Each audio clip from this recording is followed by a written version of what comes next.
we'll put it to you this way, and here's a good definition. We've not offered this before. Action is the dabbling in the specifics of the manifestation.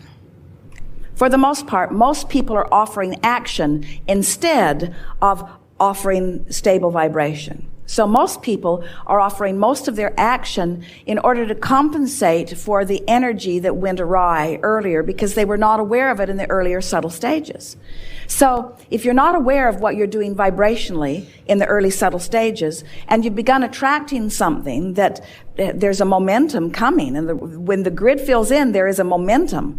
And it doesn't matter what grid it is that's filling in, there's always a momentum. So a lot of people use their action in order to try to compensate for the momentum because they weren't paying attention to what they were doing earlier. It's sort of like the cast on your arm is sort of like that. That was action that you applied after the fact because you weren't paying attention to what you were doing vibrationally before. It is so delicious, though, to do the grid work first, and then as the grid is filling in, the action is inspired. If you've been listening to us for a while, we've been saying this for years, that if you tune in, tap in, turn on to the energy, and then do whatever you feel inspired to do. Not motivated. Motivated is trying to fix it when it's going wrong. Inspired is when the vortex is calling you toward it. That's that feeling of inspiration. And it's that feeling that you know the rightness of it. You just can't hardly stop yourself from doing it. It feels so right to you. Where the motivation is, I need to do that. That's that obligated thing. And we know there are plenty of things. You are a very busy bunch. You live in a world that is more interconnected than ever before, and you have more details that are flowing through your life experiences. If we were standing in your physical shoes, we would not integrate so specifically with so many people so much of the time. Because just your awareness of what's going on, just your Facebook alone can distract you from the core of who you are. And at the very least, we would set a vibrational tone of our intentional broadcasting. Sometimes we would like to say to you, just get aligned and then follow your inspiration. And then people say, so you're saying don't go to work and do not make my bed, do not mow my lawn, do not do any of those things that I feel responsible to do. And we say, well, the thing about that is that when you don't do what you said that you would do, then usually it gets worse. In other words, because not doing something is taking action too. Ooh, not doing it is an action too. Whether you do it or don't do it, you're taking the action not to do it, just like you're taking the action to do it. Have you noticed how difficult it is not to do something? Jerry used to say to Esther, honey, do not pick up that suitcase. And Esther is thinking, there's no way in the world that I am not going to help this little person pick up my suitcase. In other words, non-action is more difficult sometimes than action. You want to do what you're inspired to do. Don't make decisions about what you're not going to do, and don't make a lot of decisions about what you are going to do. Make decisions about how you're going to feel, and then do anything you feel like doing. And you're going to discover you're going to be way more active in your aligned state. Way more action is going to occur to you. You see? So then we want to say that since you have different vibrations going on relative to different subjects, and often there are things that you just need to do. You have responsibilities and you can't just not do them. But you could do a better job of doing your vibrational work first. And by that we mean meditate more often. We would every single day. We would take the time to quiet our mind. We just would, because that is the easiest way to sort of clear out the vibrational clutter. And then we would make lists of positive aspects, and we would make them about things that are really easy to make them about. We would not be trying to create with our positive aspect book. We would be genuinely tuning ourselves to the frequency of what feels good. So we would pick the easiest things in our life that make us always feel good when we think about them, and we would fill the pages of our book with only that. And then we would look for reasons to appreciate it as often as possible, and then we would do everything else that we feel like we need to do. The best process that we've ever offered for this. Esther was in a sort of fit of frustration with too much to do. And Jerry and Esther were sitting in a restaurant, and they had paper placemats in front of them. And Esther said, Abraham, I don't know what to do. She was sitting there overwhelmed with her list, which was pages and pages and pages long. And so we just encouraged her to draw a line down the middle of the placemat. And we said, on the left side, write, universe, take care of these things. And on the right side, write, I will take care of these things. And then we encouraged Esther to write what she wanted the universe to take care of. And so she made a list. And you know, it was quite a general list. It was quite a general list because she wasn't thinking in terms of the universe washing the car today.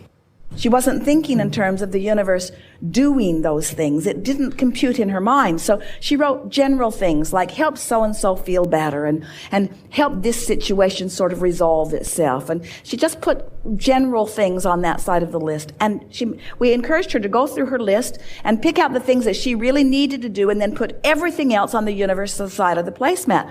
Well, so she did. She went down. It took almost an hour after they had finished their meal for Esther to transfer everything to the placemat. And on her side were only 4 things. It was something like make a bank deposit, and they were important things that really needed to be done that day. So she accomplished those 4 things, and with relative ease.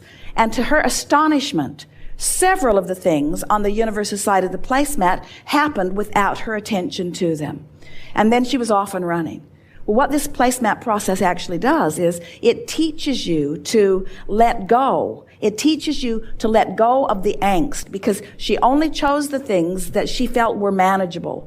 And in her new decision to only do this much, what she accomplished, which is far more important to the list than anything else, she accomplished a vibrational grid that allowed the universe to do what it's always wanting to do. And the placemat process simply got Esther out of the way, you see. Mostly what we'd like to say to you is go do what you need to do and be happy more. And chill more. Have more fun. Look for more reasons to feel good. You have to realize that through the experience of life, of knowing what you don't want and knowing what you do want, you have very specifically put the characteristics of what you want into the vortex. And the larger part of you has not only been aware of them, but has been the vibrational equivalent of them ever since you put them there. And every time you have a new experience which causes you to amend it a little bit, to change it or expand it a little bit, because as you move through life, you do that all the time, the inner being part of you keeps up with it. So you created it specifically, and it stands with such specificity that it stands there really specific. It does. It stands there in that perfection that you have assigned. And so now your only work is to allow the perfection that you've assigned to flow into your experience at the perfect moment in time. And that's why we said earlier, when you feel impatience, it means you're not allowing it, even though it's ready for you, you're not ready for it. It just bounces off of you. Somebody else doesn't walk away with it, but you don't get it. We want you to just chill out. That's why we say things to you like, you never get it done and you can't get it wrong. It's moment by moment by moment. That's the fun of all of it. It would be like being a wonderful athlete, let's say a tennis player, really enjoying the game, who wins all of the top honors and then says, no point in ever playing again. And we say, really? We thought you were playing because you liked the agility that your body discovered. We thought you liked to play because you liked the clarity and the strength of your body. We thought you liked it every time you put that ball right where you meant to put it. We thought you liked the intuitive feeling that you had when you anticipated where the ball was going and you were there to meet it. Even when that other guy is so good that he usually surprises people. We thought you liked the game. Are you saying you only liked the trophy? You see, and you all came for the game. And the game never ends, you see. You got to keep playing. You got to keep playing, and you got to keep winning, but you got to keep playing, because there's always another game and another game and another game and another game. Every moment there's another game. There's another point of clarity. There's another opportunity to uplift. There's another opportunity to have way more fun than you've ever had before. That grid is just ripe. The vortex is ripe with whatever the grid is ready to allow, you see. Your work is to prepare the grid. Your work is to be ready for what's ready. It's ready. The question is, are you ready? And if you're having fun, you're ready. If you're chilling, you're ready. If you're happy, you're ready. If you're flowing with enthusiasm, you're ready. If you're ornery, you're not ready for what's in the grid you want. You're ready for what's in those other grids. Negative emotion always means you put something there that you're not allowing. You can never not know. We can pronounce you that. You're not ever again gonna not know. You always know. You might deny that you know, or you might resent that you have to hold the vibration. Esther says that to us every now and again. Oh, really? I liked it better before I knew so much. I feel so responsible, and we say, then you're not ready. Feeling of responsibility is not being ready. I feel responsible to my point of attraction. What am I doing wrong? Well, you're feeling responsible and self-critical. You can't allow what's in your vortex if you're self-critical. Well, what do I do? How do I learn? How do I be smarter? By going general. I understand the laws of the universe. I believe that I offer a point of attraction. I accept that I've lived a lot of life and that I've put it there. I know enough from what I've heard and felt from Abraham to know that these laws are substantial and consistent. I don't want to ask to be the exception in the universe. I can go with the flow of the laws. I can do that. I want to be happy. I want to be happy, and I'm willing to do whatever it takes to be happy. I'm willing to stop being responsible if it's necessary to being happy. Now, that's interesting. Oh, I'm no longer going to be responsible. My children will starve. Too specific. Too specific. I'm not going to take on more than is mine to take on. I'm not going to try to control the world. I'm not going to try to control what others are thinking or doing. Lighter, lighter, lighter. I'm going to trust that they all have an inner being. I'm going to trust that they will find their way. I'm going to look for my way and trust that others will find theirs. Lighter, lighter, lighter, lighter, lighter. But what if they don't know what to do? Negative emotion. Too specific. Go general. Well, they'll figure it out. Everybody's not ready for this leading edge conversation. And what they're ready for, the universe will deliver to them. They'll be fine. A lot of people wouldn't be happy knowing what I'm talking about here today. It's too leading edge for them. They're not comfortable with this leading edge conversation. They're ready for what they're ready for. And they have an inner being who adores them, who has their back, and all kinds of non-physical energies that are focused with them. We're not supposed to ever get it all figured out. There's always more to figure out, more and more and more. I'm going to use my point of attention right here and now, my point of power, which is where me and me converge. It's where the non-physical inner being me and the physically focused me is where we converge. I'm going to converge right here in this now moment, and I'm going to feel good while I do it. I'm going to feel good. So then you turn on the television and there's something troubling. Turn it off. You keep thinking about it. Change the subject in your mind. Change the subject. In other words, just keep reminding yourself, I'm going to tend to my point of attraction, which mostly means I'm going to mind my own business, which mostly means I'm going to do my best to feel good as best as I can. And I'm getting better and better and better and better and better at this. The thing that's interesting is that you all have big lives, and the bigger your life is, the more components you have.